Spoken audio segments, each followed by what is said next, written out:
As I have been always telling you, that SahajaYoga is the sprouting of your seed within you. When the seed is dormant, you cannot visualize the maps it has in it, of all the creations it is going to create. Out of one seed, how many trees have grown, how many fruits have come out, and how many seeds are coming out, and how many they are going to produce. You cannot understand how dynamic it is. There has been talk about the spirit within you.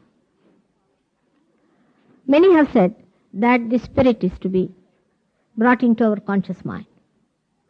We have to achieve our spirit. We have to get our yoga, the union with God. When they said it, they meant it to be done, not to be just talked about. But as everything goes to waste, much more than it is utilized, all these description of the self to be achieved, how, when, everything got lost because they started just talking about it. People like to intellectualize everything. They do not want to imbibe it. Just to talk big about something, their ego gets pampered. They'll stand up and give big lectures on Gita and all those things.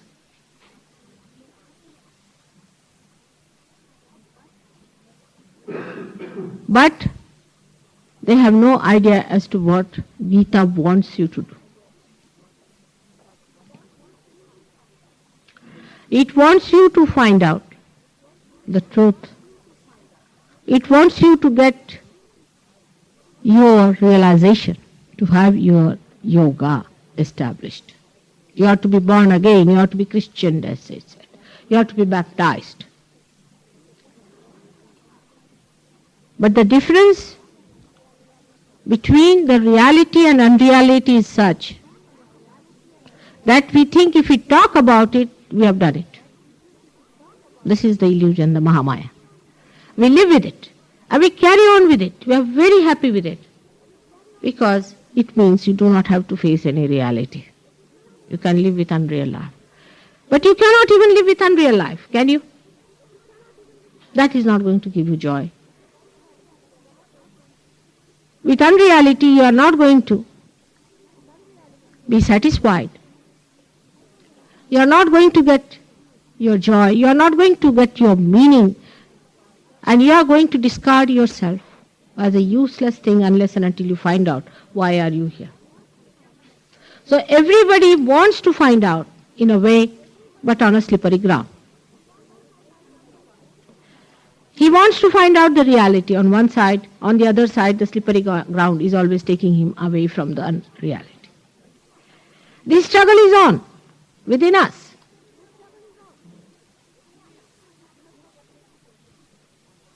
You have to just keep yourself on the ground. Not allow yourself to be slipped out into any extreme behavior for anything whatsoever. Just be there, it works out. But we are extremists. In everything we go to extremes. Just now today I was discussing capitalism, democracy and communism. Say, Abraham Lincoln was a realized soul. No doubt. He had his vision of democracy. But he could not fulfill it. Because others were not realized souls, they could not come up to his vision and they could not imbibe these things within them. They just praised him. He is their hero. They'll make a statue out of him, garland him, write books on him. But nothing of Abraham Lincoln goes into their being. Nothing. They do not follow him in the way he lived his life. They'll call them Lincolnist or something like that. Some sort of a ism they'll put to that. They will try to possess him, brand him into something. but not try to imbibe him into themselves.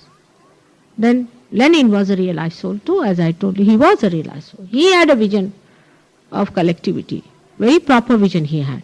But he found that people are going to fail him. He cannot do it, so he shifted into another. He drifted.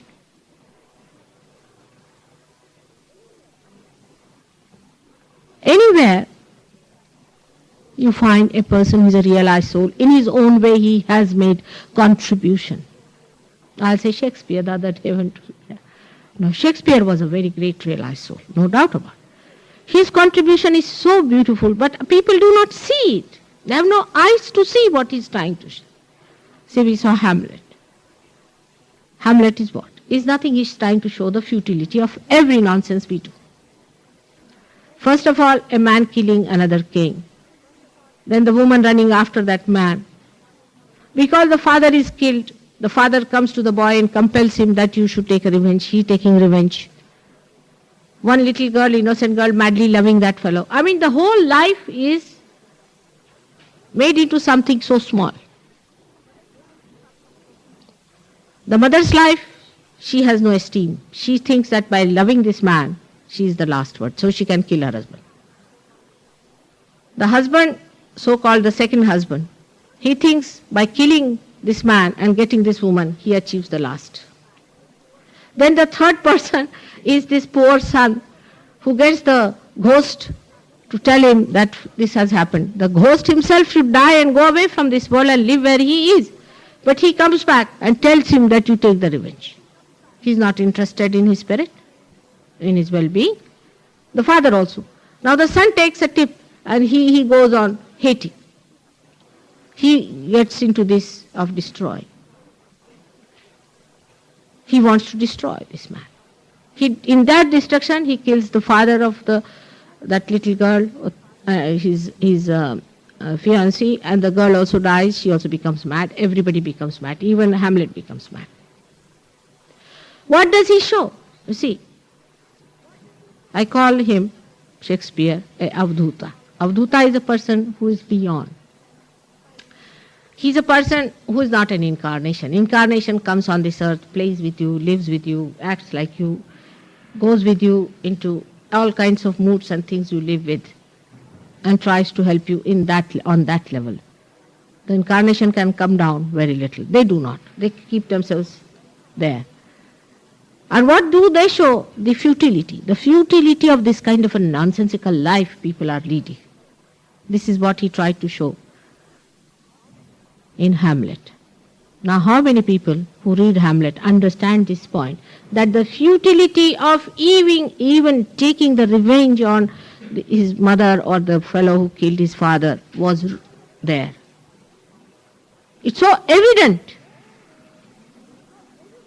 All those emotions to which we pay so much importance and make it so much identified with your whole life are nothing but wasteful and futile things. We are wasting our energy. So he puts a drama before you. See, this drama is a play. See now. Now what happens? You become Hamlet if you see that. You become one of the persons. If you see that drama, you will become Hamlet. Immediately you start thinking, how many revenges I have to take? You will make a list of people. You immediately become Hamlet. You do not become Shakespeare. You become Hamlet. And now how many people have I to hurt? How many revenges have I to take? Which is the way I should do? Should I play a drama the way he played? Or you can even become the lady. You can even become the person who killed. You can become anything instead of becoming the person who has created it. That's how we live in unreality in our life all the time. Instead of imbibing Christ's life within our life, we find out another drama. We play with that drama and identify ourselves with that drama.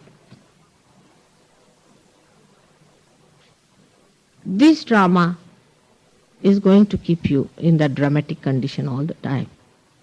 Reality is to finish the drama, to know that it is a drama, we are not part and parcel of that.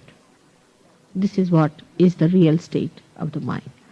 Unless and until that is achieved, You are not going to be happy. You are not going to be satisfied.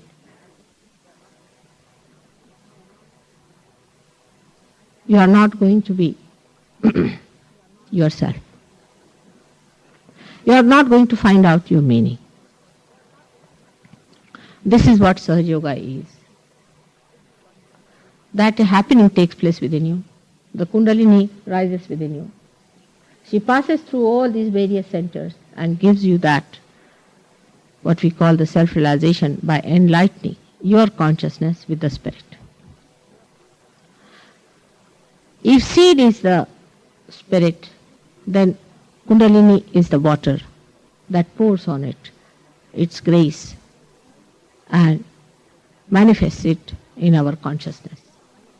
It is manifested by itself, but not in our consciousness. So our consciousness and our attention becomes one with that.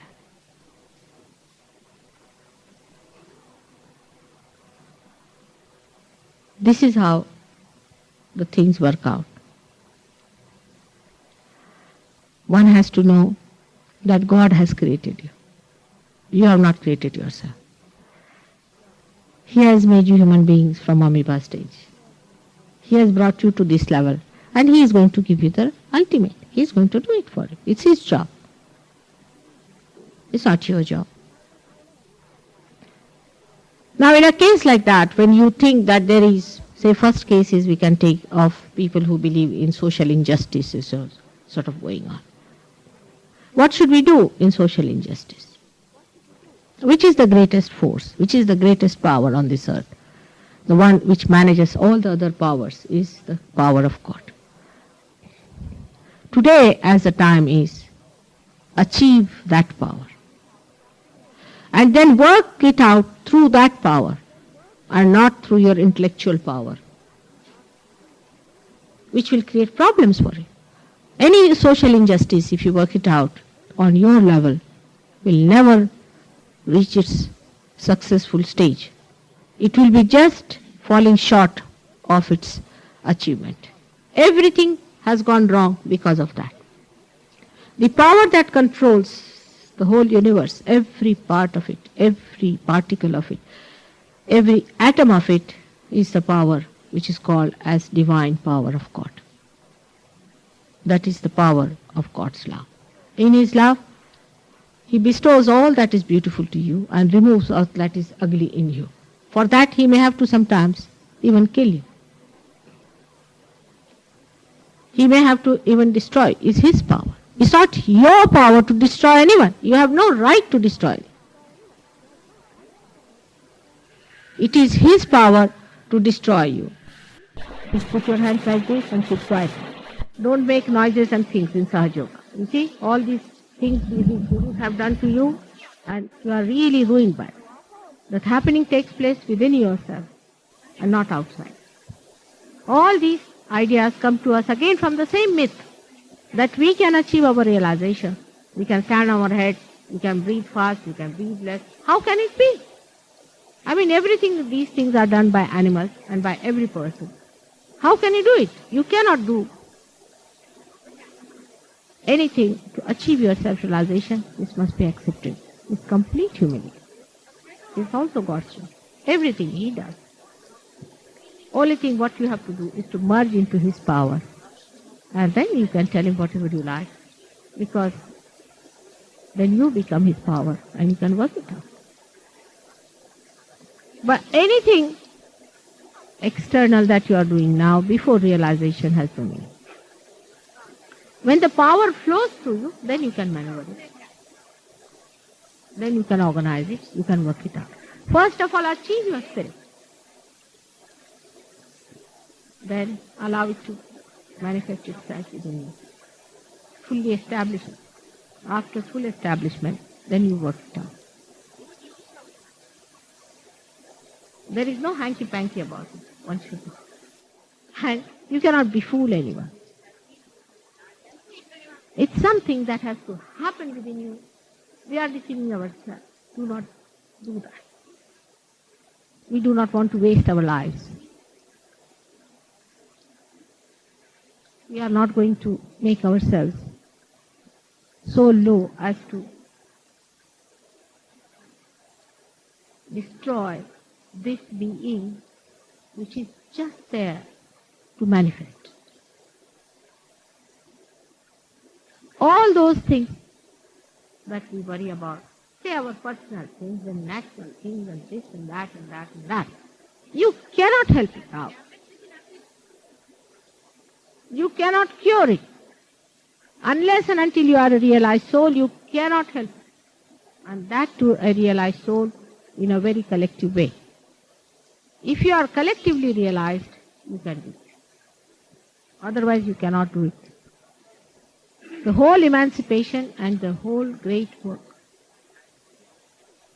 of bringing humanity into the kingdom of God is only possible if you all get your realization fully established. Now after realization also, I received a telephone call today from someone.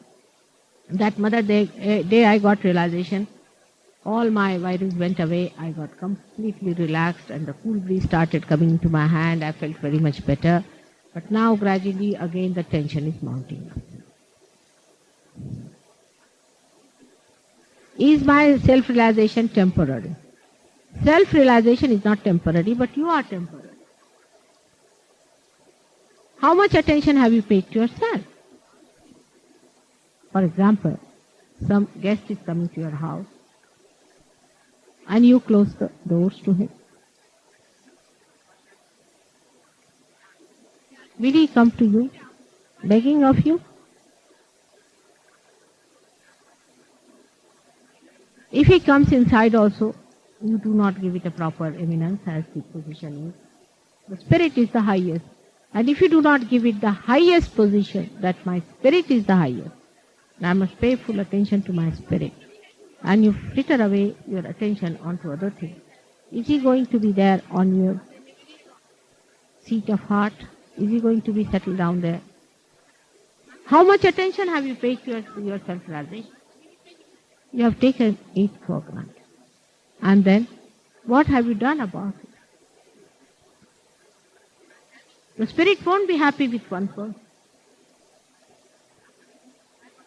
When the spirit starts manifesting through you like light, it wants that it should be put on a higher place from where everybody could see and get their spirit.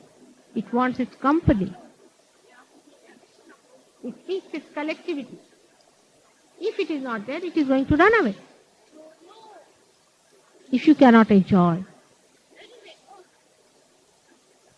the love of other Sahajogis, you are not going to achieve it. Now in this country of yours, I must say we had a variety of Sahajogis, which is something such a great drama for me also to see. And the varieties and varieties I have seen, in the West I have never seen them before, especially in England, because we are very cosmopolitan and international. Now the lowest level of Sahajogis are there who think that they can exploit Sahaja to such an extent. I mean, they are such low types that you can't imagine. They go to, say, a program in the ashram. Then they eat food, that's all. Not even pay for it. I mean, that level we have. There are many who just never pay their money. Can you imagine? Of that level we have people who go to the ashram where they make others pay for their food. Just they want to go there. Here you are paying for a wretched guru who came the other day and gave him a Rolls Royce as a present. Do you know that?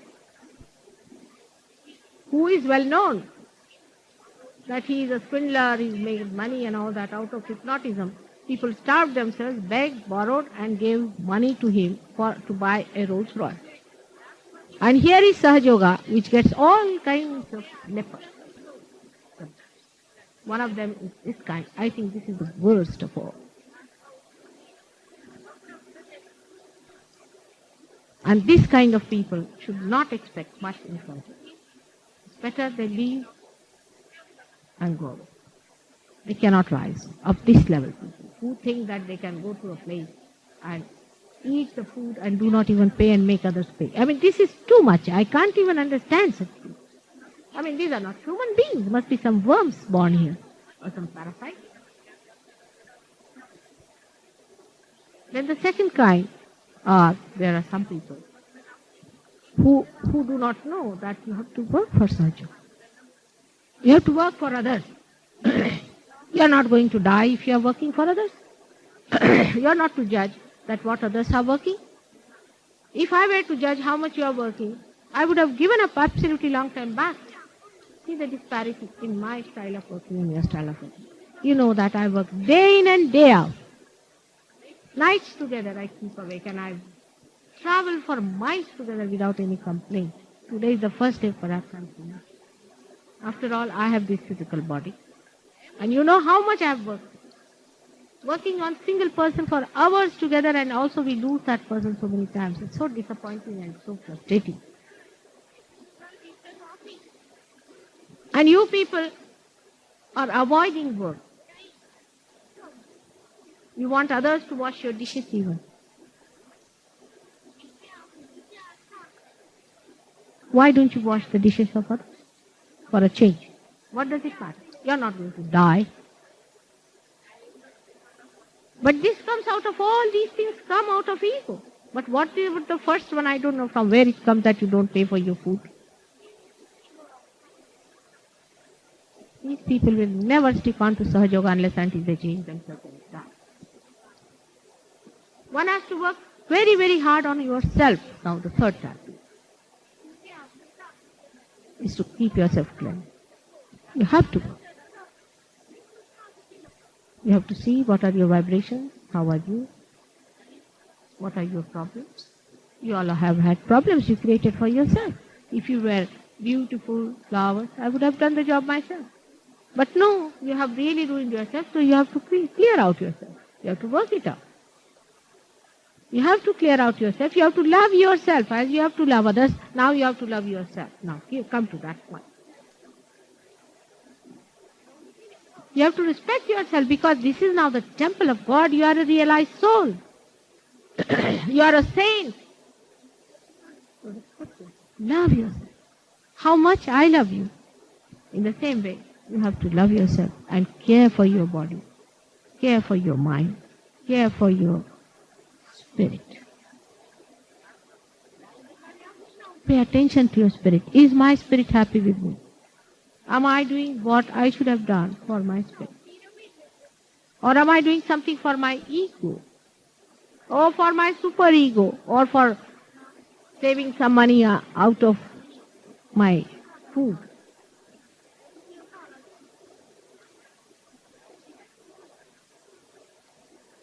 All these things are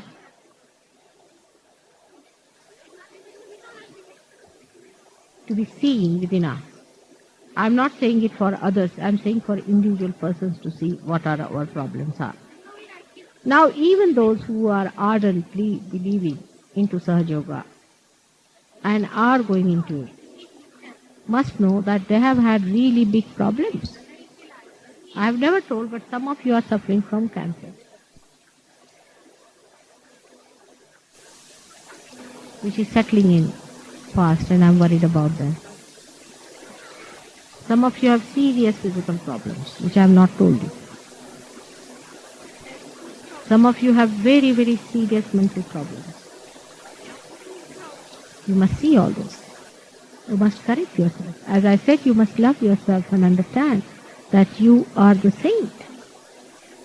You cannot just play about with yourself and try to ruin it. Just not paying any attention to yourself. Just taking it easy. It's a precious trust you have with you because your spirit is enlightened. Because you are the light for all the rest of the people of this world who are walking in the dark. Keep your light afloat. Keep it clean. You are specially, you have bestowed this upon you. This great grace has fallen. All this beauty, are you going to waste it? Because your light is not shown through your dirty panels. We have to think about it. And that's how, once you come up at least this much, then one can work it. Face yourself as you are. You try to give explanations. Explanations are not wanted. Who wants explanation here? Whom are you giving? I am your mother. I love you. What explanations are you giving? Even anything big happens to you, I will go out of the way to save you. Even if you beat me and murder me, still I love you. So what explanation can you give? No explanation is needed, my children. It is what you do to yourself is the point. I am concerned about you. What are you doing to yourself is the main point. And when you understand that, am I the most beautiful representative of SahajaYoga? Am I the person who can influence others with my light? Am I looking after my light? It's very easy to make out. You get your vibration. Your vibrations are flowing if you are in light. There's a way of finding it out where you are. It's not like other gurus just taking money from you and you are walking in the dark. If you know what chakras you are touching, where is the problem, what is happening to you, why it is happening, what are the deities, what mantras to be said, everything you know, despite that, why is it that there is no progress and growth? Because you have no self-esteem, you have no love, or you are not in the center. Unless and until you are in the center. That's what these avdutas have done all throughout. They have tried to show that be in the center. Why are you going to extreme? Leave it to God. Now, when it comes to that, we are very clever to cheat ourselves. That's intelligent. Leave it to God. So cleansing, you leave it to God. All right? That's what part you leave it to God. That God should clean us. That part is God's job. And what is your job? Then is to do what will you do. If I ask, then what are you supposed to do? If I have to do cleaning, I have to look after all your meditation, I have to put your kundalini up, I have to keep it there hanging, and you have to pull that. That's your job. In every way possible, if you try to pull down your kundalini, how long is she going to do that? I'm giving you the extreme case. But despite all that, kundalini is your own mother. I'm much more spread out than she is. She's just localized with you. She loves you. Really. She loves you very much. And she tells me what's wrong with you. She asks for forgiveness for you. She wants me to stand her child. She puts forward all the problems you have. She wants me to work hard. She works hard herself very much, day in and day out. Once she's awake and she has no sleep. 24 hours she's working. She's helping you. She's guiding you. She's coordinating all the things that are needed for you. She brings all the blessings upon you to show that now you are awakened, you are growing, you are transforming, you are changing. See for it. She's the one who pierces the first round and the whole grace also. Without her piercing, the grace is also useless. Without her awakening, I am useless. Without her help, I cannot do anything. To such a mother, what homage do we pay? What do we do for her to please her? We should find out. She's pleased all the time, that doesn't mean that you take her for granted. It is your duty, your gratitude, which expands you. So to grow in the center is to be in the center, to see that you do not go to extremes. As I have told you, that the things that are to be done by you should be done by you, and whatever are to be done by God will be done by God. The simple example is that when it comes to cleansing your personal thing, you leave it to God. But when it comes, say, to telling others something which will hurt them, you take it up upon yourself, which will show off your ego. We have had examples and examples of ego-oriented people, horrible people they were. They took up upon themselves SahajaYoga, they became the big gurus and they started preaching. I'm so frightened in my lifetime. If they are doing like this, what is going to happen? Humble down yourself in your heart. There resides the spirit of your being, of your attraction. Attraction for the divine, for God Almighty to be gracious on you, to be happy with you. As in Hindi language says, to be prasanna with you, to be pleased with you. We say, oh God, be gracious to us, be kind to us, bestow your grace upon us and your mercy upon us. We ask in humility. He loves you. No one can love like him. Love is tiresome. He is so great that you cannot describe him in words. Just you can feel him. But we should not be thorn for ourselves and for him. We are problems for him. We are creating problems for him. We are not helping in any way. We are nothing but problems and problems for him. A day will come, he will just receive problems. Give up your personal things, personal problems, and think of the bigger problems for which you have to ask his grace. Do not start solving yourself those problems, but ask for his grace. And be humble. Be humble in your heart. Be a witness of the whole thing, the absurdity into which you are driven into. Be a witness. As Hamlet has shown how he's ruined the family, his own and everybody's family. He was doing something right according to all human laws, but not according to God's law. You have not to take the law into your hands of God. God is going to. But for collective things, you have got courts and this and that. Let them work it out. You don't worry about those. You worry about your own punishments you want to bestow on upper people. Do not do that. Let God punish them. Why do you want to do the dirty work of punishment? It's horrible. I mean, if I have to punish somebody, I don't like it. I mean, it's a horrible thing to punish them. Why do you want to do it? Do the beautiful. That is love others. Loving is the most beautiful thing. It's the most energy giving when you love others only, that the love flows into you. Otherwise, why should love come into you? If you are not giving the light, why should light come to you? Love others as you love thyself. But here, thyself love itself is destructive. Christ never knew there are people like that.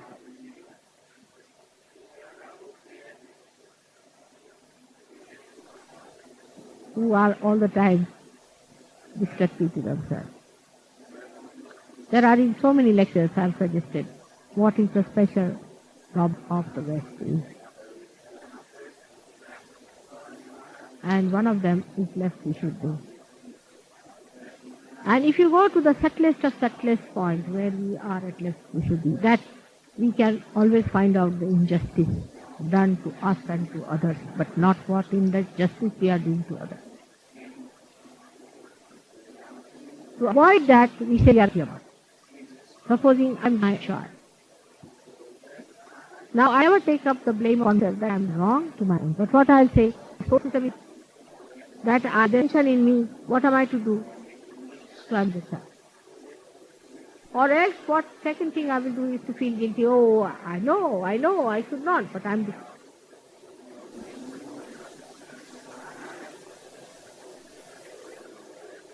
And in this small thing, you can see how we are deceiving ourselves. The self, which is your life, The self, which is your meaning. The self, that is Satchidananda. That's the one which is the truth. Which is the ascension of God. And which is the joy. We are deceiving every. Better to be honest, face ourselves and put it down. May God bless.